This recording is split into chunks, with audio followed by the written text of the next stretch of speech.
Next,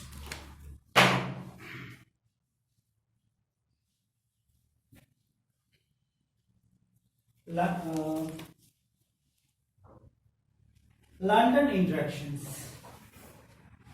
London interaction, that means another name for the instantaneous dipole induced dipole interaction, right?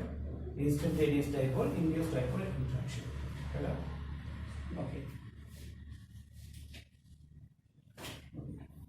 What's the attraction force between two I2 molecule?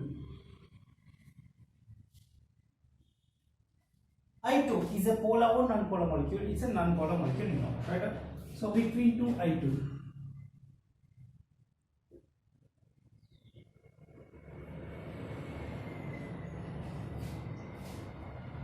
right? These two are non-polar molecules. So what's the attraction? Both are non-polar, right? So between I2 molecule, what kind of interaction can you see, right? It's what? London dispersion force. Oh, a long name, but instantaneous dipole induced dipole interaction, right? Okay. How is possible? Okay. I2, its real structure is like this. I2, right? Symmetric electron cloud. These are the two nuclei of both iodine atom, and this is electron cloud, which is common to both, right? Electron cloud, which is common to both. Okay, this electron cloud will be a symmetrical one. Why? Electron negative difference is 0.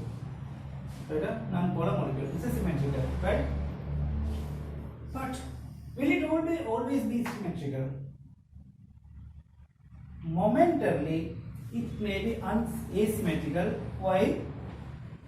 Electron. This is electron. Electron is always moving, right? It's always moving. So during that moment, in a particular moment, in a very small, negligible time, I2 will become a dipole, right? I2 will become a dipole like this, one I2, delta plus, delta minus. Why? Sometimes because of the continuous movement of this electron, the electron will become like this. Electron cloud will become like this. Right? Only momentarily, for negligible time, it may be like this, and soon it will reform like earlier. Right? It will not persist like this. Right? Okay. So in that moment, this can induce what? This is it's a dipole, but what kind of dipole? Permanent dipole? No. What? It's what? What kind of dipole? Instantaneous dipole, not induced. No? Instantaneous dipole. And what this instantaneous dipole will do is it will induce other molecule, right? Adjacent, it will induce adjacent molecule, because here you can see delta minus, so delta plus.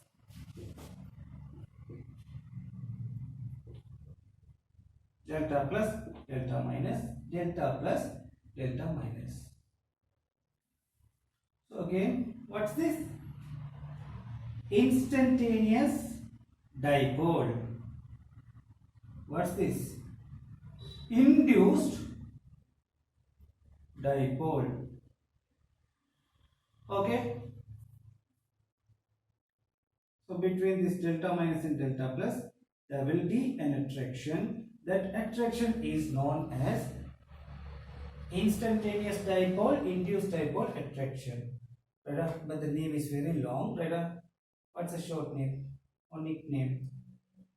London dispersion error. Sometimes it may be given as a dispersion interaction or London interaction,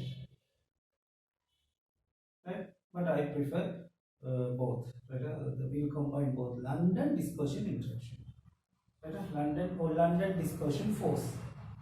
London dispersion force. This is what London dispersion force. LDF is not a standard form. You write full form, right? London dispersion force, right? Okay. This is what London we refer as London dispersion force. So you can now you are in a situation that you can easily understand all type of molecule. Between all type of molecule, there will be an attraction. At least this London dipole, London dispersion force. Right? Okay. And London dispersion force is momentary. Right? It's momentary interaction. Right? This will induce this, and this will induce the adjacent one, and that will induce the adjacent one. Right? So, in a complete system, you can always see London dispersion attraction. Right? After some time, this will come to its original form. Right? This will return to original. But in bulk system, you can always see what this London dispersion interaction. Got it? Okay, that's it. And note it down. Before that, I have to mention that. What's the first one? Ion dipole interaction. Dipole interaction. Ion induced dipole. Dipole induced dipole. What's that? Instantaneous dipole induced dipole. That means London dispersion force. Right? Okay. You should remember that these two forces,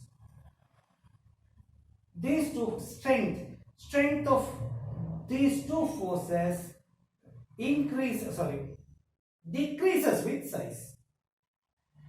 I think I have mentioned that. Decreases with size. And the strength of these three forces increases with size. Right?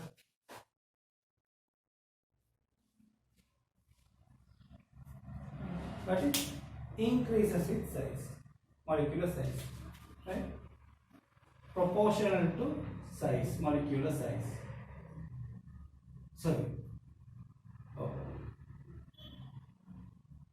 Inversely proportional to size. Right? These are better. That means induced dipole. Okay. For all induced dipole attraction, the attraction depends on size. That means when the size increases, interactions also increases. But for these two, when the size increases, interaction decreases. Right? Okay, there's a reason for that. Why? Why for this is common. Right? When the size increases, attraction always decreases. Why? According to Coulomb's law, Q1 Q2 divided by R, right? R square. You know that. Size increases means these are the two molecules. Okay. Two small molecules, two large molecules. What happened? Size increases mean distance also increases. So when the distance increases, this attraction or force decreases. You know that. Practically you know. But why this? Why these three increases with size? All these three increases with size. Why? What's the reason behind that? Can you see? because the formation of such forces, right? The formation of such forces is important. Formation. How this force is formed, right? How this force is formed. What's the first step? What's the first step? This molecule should be induced by the other one. Right? So the induction is important. Got it? Induction is the important one. Induction is favorable only when the size of that molecule is large.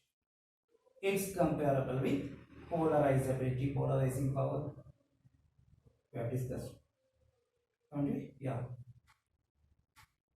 This is like cation. This is like anion in ionic compound. Right?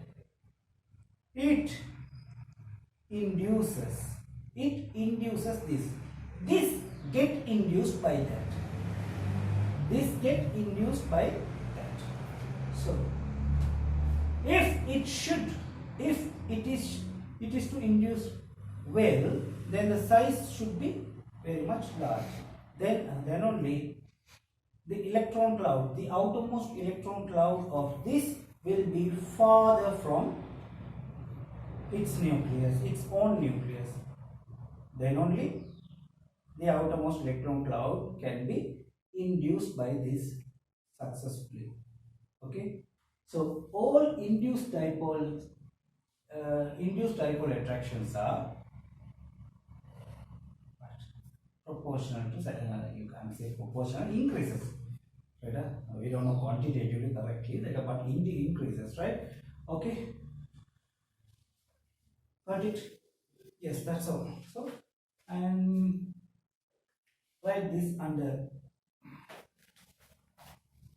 it's here, and also if you can mark this also, right?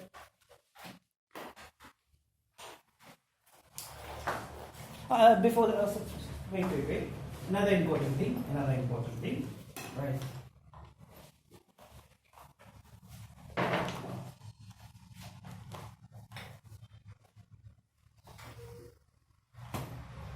HI, I2.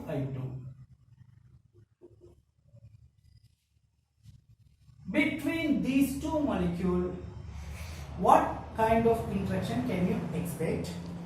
Very important thing. Between these two molecules, HI, hydrogen iodide. What kind of interaction?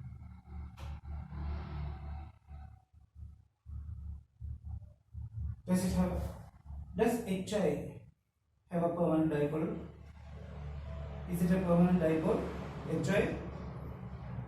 No. Yes. So what's the interaction between these two molecules? Dipole. Here, I2 is not a permanent dipole. It's just an instantaneous dipole, right? So here, what kind of interaction? Only London dispersion force. What about here? There are two interactions. One is dipole interaction, and the other one is London dispersion force. Right? Remember that. London dispersion force can be found in all molecules. What's the requirement for London dispersion force? A molecule should have an electron cloud. That's all. If a molecule have an electron cloud, what it will do? It will undergo asymmetrical distribution during the movement, and right, okay. So it's possible in all molecules. So London dispersion force always present in all molecules. But additionally, dipole attraction is there. Here only London dispersion. Here London dispersion force plus dipole attraction. Remember that, right? Remember that. Between polar molecule, there are two interactions. One is dipole attraction, and the other one is London dispersion force. Okay. between non-polar molecule, only London dispersion force is possible. Okay, got it? So that's also an important thing, right? Okay. Now, okay, draw this.